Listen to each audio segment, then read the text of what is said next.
and had a very, very sketchy hand. And then went all these bolster guys and a Dragon Scale General. Or not Dragon Scale General. Oh, in our first draft? Yeah, the first draft. Where we had Moldus. Yeah, and we had all white cards on the board and all of them bolstered and give our guys counters to make our guys unblockable.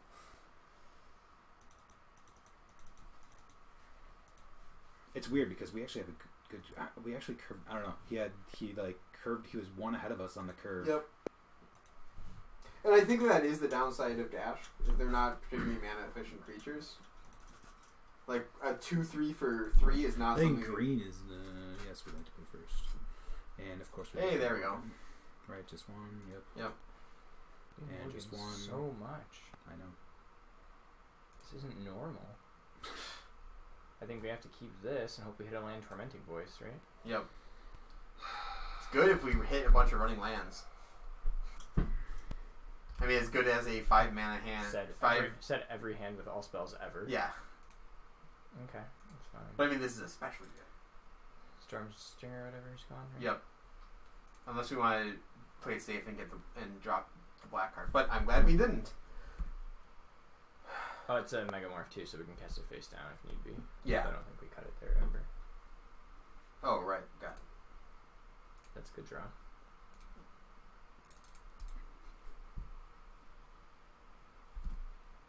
Oh no, Mono Blue Devotion. He is also Jace. His avatar is. The Mind Sculptor? Literally, we're playing Jace. Yeah. That's in the alternate timeline. When they went back in time, the dragons came back, and then Jace changed his name to Schnapper. That's good for us. So we're going to kill this guy for 3? Yeah. Right? I guess might as well, huh? Yeah, I'd do it. Gotta kill him at some point. Yeah, because we kill him here, attack for 3, you can flatten, attack again next turn if that's the thing. If he doesn't play anything, you can dash. Or even if he plays a morph, we can dash. 3/2 with evasion is nice. 3/2 with evasion. Kind of evasion. Kill anything you play. But evasion doesn't mean unblockable. I understand. I think the cards are really good. I think the white one's the best one. Flatten or... I think we gotta kill it. That thing is problematic. Yep. We got a Teflon board going on over here where nothing sticks to it. What? No, that's a thing. Though it's a factual analogy, but... Oh, that's good. I mean, kind of good. No, that's...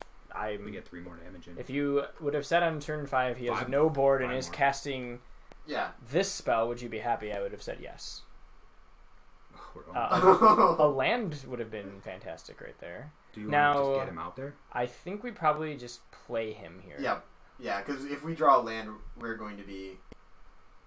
And it's only 2 damage. Sitting in hand for a while if we draw a land. Yep. Yeah, because even with the Bolt Wing helping that, like... What's in our yard here? Nothing. Yeah, we get one guy back. This guy. Still someone to buy back with the work height. Oh, there's his other color. You want to pop up graveyards? That was in Gloom. Okay. That's great. Now we get that guy back with the Hellkite if we get there. Huh, that's yeah, I do that. Now a land would be good. Yeah. Attack? It's a 0/2. We can attack. I'm kidding. Yeah. I mean,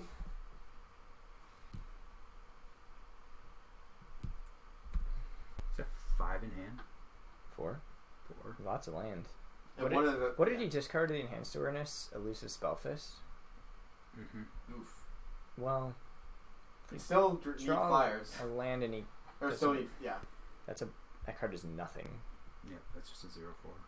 I think you should return our Dasher to our hand. Nice. Is there any counters? No. I do not believe he would counter a creature spell for that. I don't believe he could negate, but that does nothing. Yeah, there's a blue that's a 4 spike. There is. There's also blue 2 colorless Rakshasa's Disdain or something like that. Counter for number of creature cards in your graveyard. Pay 1 for... But that's bowling. 3 it's mana. It's not a combo, but if we actually had to like threaten with 2 more damage, we could +2 and +0 him. Mm-hmm. It's not like it's not great. It's an option. He needs to deal with the bowling here. That okay. does not deal with the bowling here. No, he's gonna do 5. And this is what I was saying earlier when we were talking about sort of like blue-white and those type of cards. That card is actively awful right here. Awful right here, yes, absolutely. And that's the consistency issue we were talking about. Like, you get the draws in the perfect deck and it's good, but it's not flexible at all. Is that just a sack? Did he reveal a dragon? No. Well, clearly we're sacking the reduce in stature card. That's just also a non. Which is an that's upgrade a now. super Namba. Which, by the way, if we draw a land, that comes back from the yard. Yep. If we draw a land, that's coming back. Yeah. So he's going to do another 5. And that last series of events just went horribly for him. Do we Swift this Kite guy? Yes. And put it on the Ifrit so that... Yes. Yes. So it kills the faithful. Or we could just let's just do extra damage. Let's just do 9 damage to him. He's dead to either dragon if we do 9 to him right here. So he's got to kill both flyers with 0 cards, which he can. The game is over unless he draws like. Enters the battlefield 3 or less from graveyard. Gains haste. Wow, it's when he enters the battlefield too. Yeah, that's the only time it does it.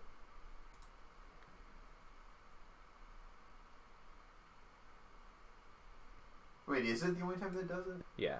It's not. It's only when it enters, I believe. We want this guy. This is the best one. This guy does nothing. He's a 2/1. Yeah, we want the... Yeah, that guy. He's a 2/1. Although the 2/1 goes back to our hand at the end of the turn, though. Yeah. So maybe it was the 2/1. It was. And he can't block it either. You're right. It was the 2/1. But we're going to win anyway unless he draws Crux of Fate. So... And even then... Crux of Fate is actually... Even then, we're just at parity on board again. With a Shockmaw Dragon in our hand. Do we want to not win now so that we can cone Venom? We should attack with everyone there. Now we don't. Sorry. We still auto win, or not auto win, but he'd be at 2. You would have taken 2 more. So he has to draw like a spell here. I don't think it. He can't attack. We would probably just block. I don't think it matters. Oh, he can't. We can't block. Yeah. I don't think it matters either. But he needs to do 14 damage here. Is there a black pump spell? Sometimes. +3 +0. Butcher's Glee. Butcher's Glee would give him 8 life. Gain life. But I don't think that actually wins because we would do this. Would you something? You're doing something. Acid Spirit. Okay. No, he's got 2 blockers now for flyers, so it's a thing. So actually, that 2 damage now means we can't win on this turn. Yeah. So that ended up mattering. Should we just attack with? Well, we need to play. Hold on. So, can we cast 2? Now, if we could cast 2, we could actually win on this turn. I know we can. If we dash, then we give one of our 2 powered guys +2 +0. He has to block with the Faithful on the ground, which kills his Faithful. He's going to lose one of his dragons. We'll lose one of our dragons, and he's just dead next turn to anything. So wait, what are you saying? No, he can't double. So if you dash Scream Reach here, I know it's not mana efficient, but if you do it and then you pump the Scream Reach to be a 4/3, and we attack, he has to block the Scream Reach. He can't block the Ifrit because he'll take 4 to be dead. So he blocks the Scream Reach with the 0/4. 0/4 dies. He blocks both of our flyers with his 2 guys. He kills one of our flyers with his Acid Spirit, dies.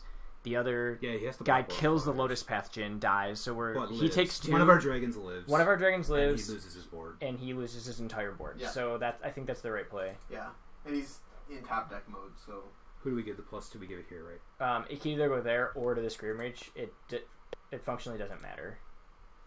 It makes him do the same exact thing.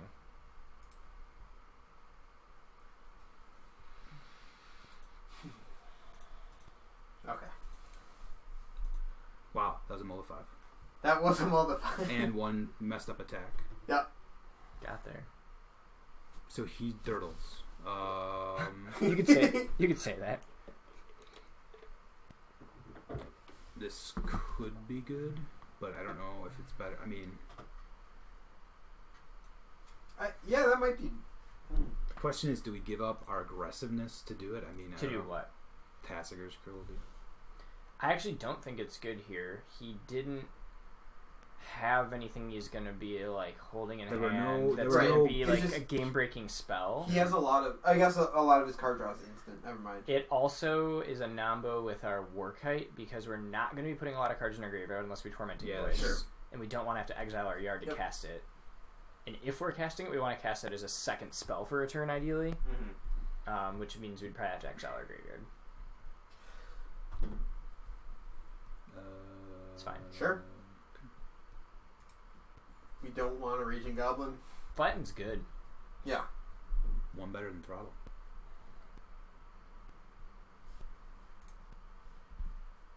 Did we see anything besides islands? Yeah, we did see swamps. There was one. Acid Sphere Dragon. Acid Sphere. It's all coming back to me. Yeah. I don't know why. I have that problem too. We're like... Well, I obviously have a terrible memory, as everybody on the stream knows. But...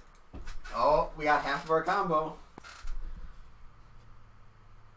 Now if we put... His deck actually might be pretty good to Deathwood against. I like... Well, yeah, and I like this. I told you, I want to see... I'm just curious. He's playing black, though. Like, this needs to be in the white deck. I want to see it with the white. This is where this is just a 1/3. So now if we... and he casts the +2/+0 can't be blocked card. It's good later as a way to finish, but I like it better with white. It's way better. Tempo, It's way better. So if we coat with Venom our Smoldering Efreet, and then it dies and deals 2 damage to us, we lose. Because of Death Something Touch. like that. What is Spellfist ability? If you cast a non-creature spell, it's +1/+0 and unblockable. Oh, I think we probably should have blocked there, because why wouldn't... If he had a spell, why wouldn't he just cast it and make it unblockable? Well, because he wants to kill the Efreet? Yeah, because then he does 2 damage anyways. Alright. So Dragon Fodder, hold up coat with Venom? Or we could morph to the board. So the reason I might morph is that we can cast 2 spells in one turn with Dragon Feather later in the game, probably. Unless we're planning on blocking with the Goblin tokens or attacking with them. Which I'm not sure we are. No. And by the way, Sidici's Faithful is already a very marginal magic card, and playing it as an 0/4 almost all the time seems miserable. Yes. Yeah. I'm not happy to play this card. A sorcery speed unsummon is the best it can ever be. Jace the Mind Sculptor would never cast that spell. Jace is so disappointing. Therefore, your theory is wrong, Brian. We're in fact not playing Jace. Okay. That's a good card. Having seen what he saw from us last game, but that is also a very bad play. Yeah. I can't figure out what he's doing. He's trying to beat us with his elusive Spellfist. He likes... I think he overvalues unblockable. I don't think he has a game plan. Is what I think's going on. Let's play the 3/3. He's got two different game plans. I think play the 3/3. Be mana efficient. I think that's what I want to do here. This is the classic thing I was talking about before that I don't love about like black blue and blue white is that those colors straddle the exploit and the like pseudo prowess abilities, and those don't go together well inherently. Whereas the other colors overlap. The other 3 colors, I feel like their abilities go together fairly well. Look at this. What is that? Doesn't do anything for him. Well, it gets rid of his crappy 0/4. It was the best use of Sidici's Faithful of all time. Actually, it was. Yeah, I mean, Sidici's Edict. Get some. We don't need to flatten.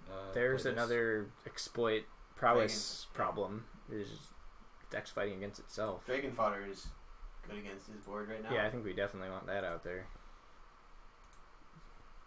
Half card for Merciless Executioner seems fine. How great would that have been against his Merciless Executioner a little bit earlier, though? Oh, do we have a Kolaghan in our yard again for the Warkite? It's nice. Yep. Fine with that. It's not the black 2 one, but it's fine. Here he comes. Well, I guess on the... Whoa, does it here? Oh, no, like I can't be blocked. Yeah, no, that's a lot of damage. Why wouldn't he have... Oh, he did do it there. Yeah. Well, we've got to flatten. Yep. I think we're fine. Yeah. We'll take some damage. He's running out of cards. What we are for sure... Well, we'll wait. Do we wait or do we just flash? Sure shot. We missed it by a turn. Oh, come on now. Or do we just flatten the Executioner here? Because the can't be blocked ability, when he rebounds it onto the guy who already can't be blocked when there's a spell cast, limits the value. So do we need to... We need to swing here for 5 and then flatten the Executioner after it's targeted and say go.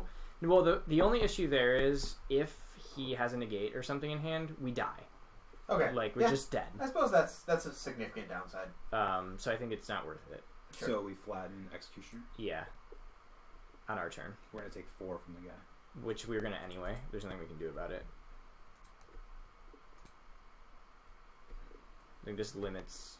Yeah, oh man, we could. But, it's not a good. So spot, here's the thing: like we could just take 5 here, and this guy being unblockable means any spell he casts the rest of the game is 2 damage. Unblockable. Okay. And we can block this guy forever, unless he has another one of those. So maybe it's just better killing this, taking 5. You know what? Yeah. I think you're right. Good call. This is why playing with 3 people is so much better. You can take one line of thought and just like reapply it elsewhere and see if it works, and then build off of your ideas. I like that a lot of the times in past ones, like Ryan and I have fallen into roles where I'm always looking, like one of us is always looking for the aggressive play and one of us is looking devil's advocate playing for the defensive play, and that's actually, I think we found some pretty good spots with that.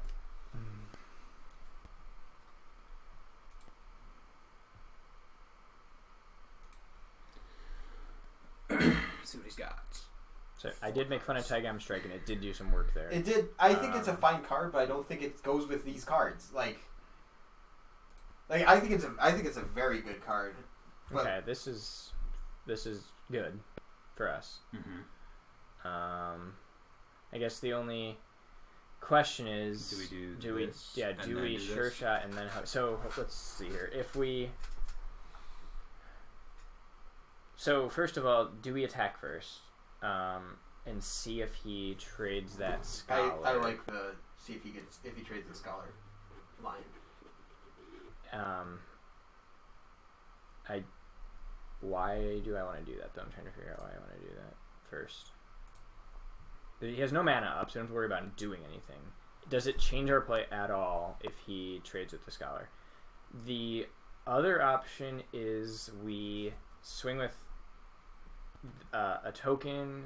This is really dangerous though. A token in the Vanguard, and then you could coat with Venom a token to get the scholar off the board. But do we care about the scholar? We're 3 for winning ourselves. Do we rather have the scholar alive than dead almost? I think so. Yeah, maybe we just drop the sure shot.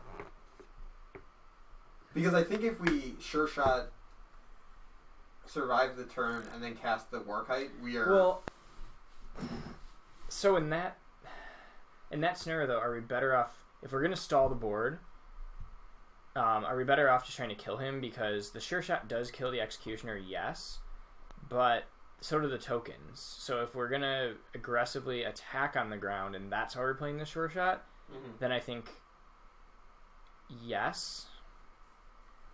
But if we just are going to stall the ground and aggressively attack him in the air, then don't we just want the Warkite on the battlefield?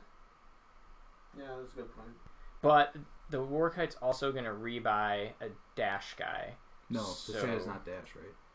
I thought he was. No, this is the Megamorph. He's just a guy we can use. I'm gonna play sure shot. Okay.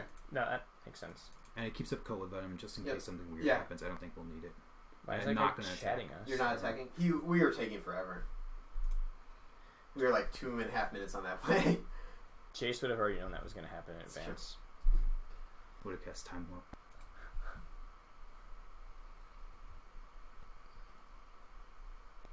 Yeah, I still don't... I think if he attacks with you with the scholar, we kill it, right?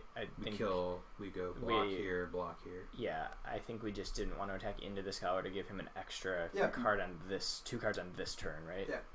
I mean, we're going to have to do it eventually. Yeah, exactly. That was why I was thinking attack, but blocking is way better when we're at 3 life.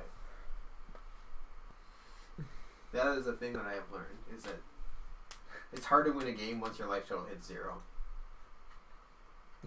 That is factually correct. And we'd be dead to the Spellfist right now, so props to Ryan. I'm glad that's in the yard. Why would you ever discard that?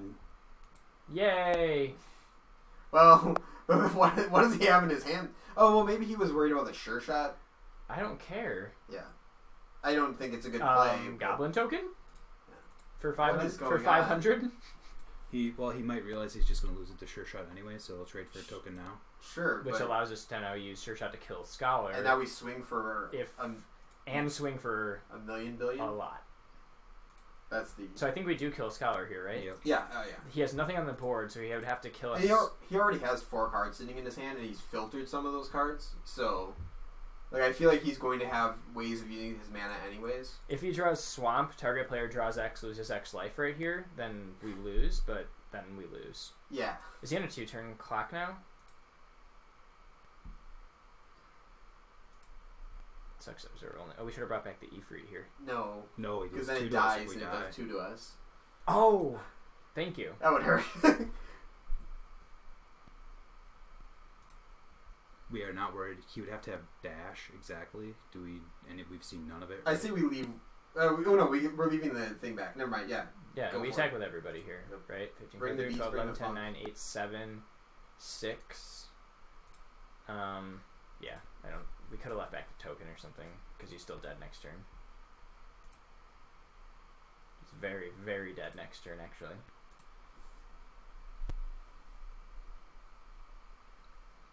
I don't think there's anything that deals damage. He could Yeah, have the draw X. X. The X To damage. draw X, That draw yeah. X. Yep.